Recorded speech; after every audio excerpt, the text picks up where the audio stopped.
Mereka sepenuhnya memegang kendali. Strukturnya telah disiapkan. Dia siap menyerang. Tepat sekali. Dan dia akan memakai perwakilannya. Ya.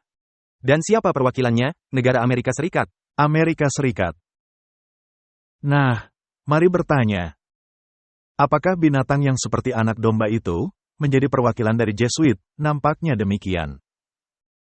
Ada seorang raja berkuasa, ini kepala ke-6, karena 5 raja sudah jatuh. Para bapak pendiri bangsa Amerika adalah para anggota Freemason, yang sangat dipengaruhi oleh pengajaran Jesuit dari Revolusi Perancis.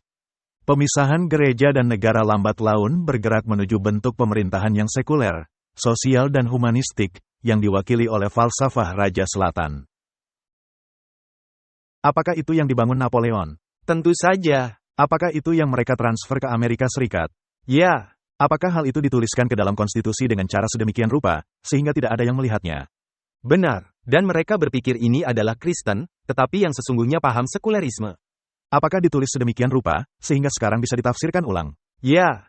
Bukankah juru bicara DPR mengatakan konstitusi mesti ditafsirkan ulang? Ya, dia mengatakan bahwa tidak ada pernyataan bahwa gereja dan negara mesti terpisahkan. Baiklah.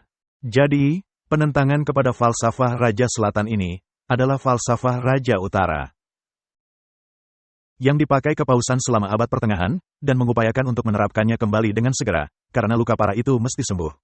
Benar. Ketika binatang seperti anak domba ini mulai berbicara seperti naga, dan falsafah Raja Selatan dihancurkan, maka patung kepada binatang akan terbentuk sebagai kepala yang ke-7. Benar demikian? Ya. Dan hal ini akan memimpin kepada kebangkitan Paus, sebagai kepala ke-8, yang sesungguhnya kepala ke-7. Karena satu dan sama, yang memerintah atas semuanya. Dan kepala yang ke-7 adalah perwakilan, yang masih diperintah oleh perempuan. Ya. Jadi, 5 raja telah jatuh, Babel, Media Persia, Yunani, dan Roma. Babel ditaklukkan secara militer oleh Media Persia, yang kemudian ditaklukkan secara militer oleh Yunani, yang kemudian ditaklukkan secara militer oleh Roma. Dan setelah itu, tidak ada lagi penaklukan, hanya perubahan dalam fase. Benar. Jadi, Roma kekafiran berubah bentuk menjadi Roma kepausan. Satu raja masih berkuasa. Roma yang jatuh memerintah melalui binatang yang seperti anak domba, melalui masyarakat rahasia. Yang belum datang, yaitu binatang yang seperti anak domba, berbicara seperti naga. Untunglah Alkitab berkata, hanya dalam waktu singkat. Karena ini menjadi akhir topik permasalahan. Dan kembali menjadi pergerakan.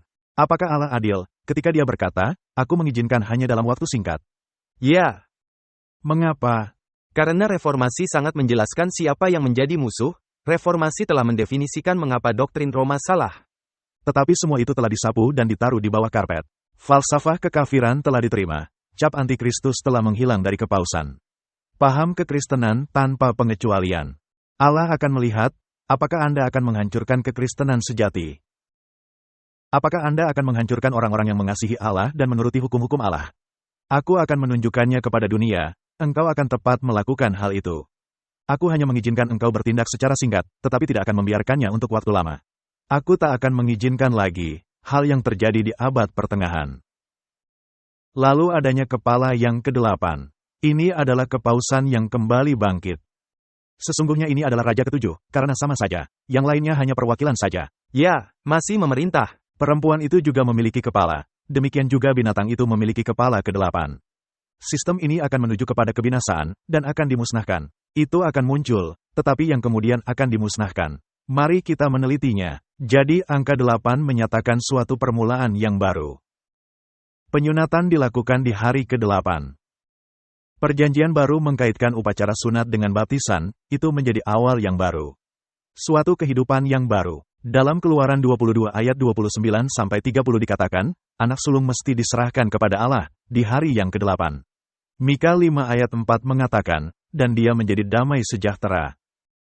Apabila Asyur masuk ke negeri kita, ini menjadi perlambangan ketika Babel masuk ke negeri kita. Dan apabila ia menginjak istana kita, maka kita akan membangkitkan melawan dia 7 gembala, bahkan 8 pemimpin manusia. Jadi mengapa ada bilangan 7 dan 8? Karena dua bilangan itu merupakan bilangan Kristus. Ya, dua-duanya. Dua-duanya. Ada ayat lainnya, Pengkhotbah 11 ayat 2, berikanlah bahagian kepada 7, bahkan kepada 8 orang. Karena engkau tidak tahu malapetaka apa yang akan terjadi di atas bumi. Angka 8 ini merupakan lambang kelengkapan. Ada contoh lainnya, 1 Samuel 17 ayat 12, Daud adalah anak seorang dari Efrata, dari Betlehem Yehuda, yang bernama Isai. Isai mempunyai 8 anak laki-laki. Dan Samuel pergi guna mengurapi mereka. Dan setelah berkumpul 7 anak lelaki itu, dan Samuel berkata, mana yang satunya lagi, yang paling muda, oh, dia ada di ladang. Pergi dan jemput dia adalah anak ke-8. Pada zaman Saul, orang itu telah tua dan lanjut usianya.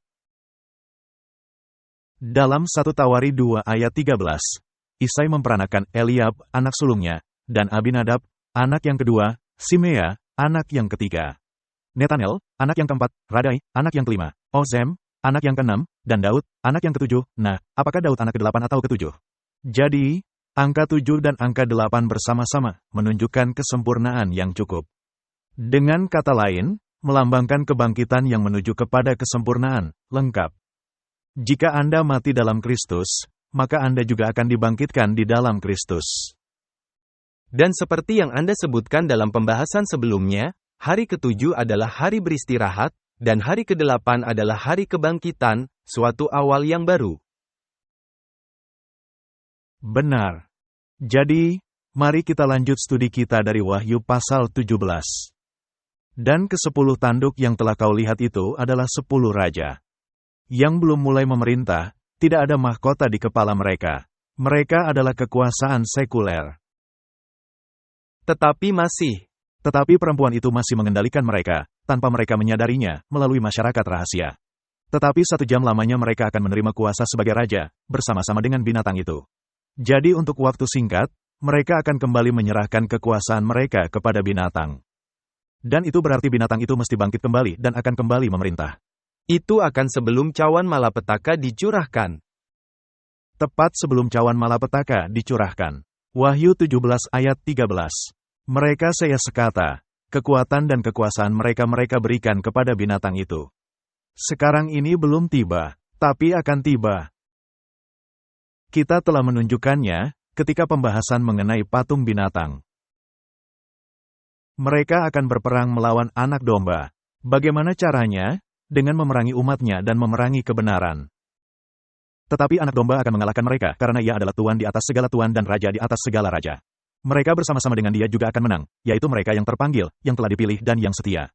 Lalu ia berkata kepadaku, semua air yang telah kau lihat, di mana wanita pelacur itu duduk, adalah bangsa-bangsa dan rakyat banyak dan kaum dan bahasa. Jadi bangsa-bangsa di dunia, diatur oleh masyarakat rahasia. Dan semua masyarakat rahasia ini, tunduk kepada Roma. Apakah kita menyukainya atau tidak, itu adalah kenyataannya.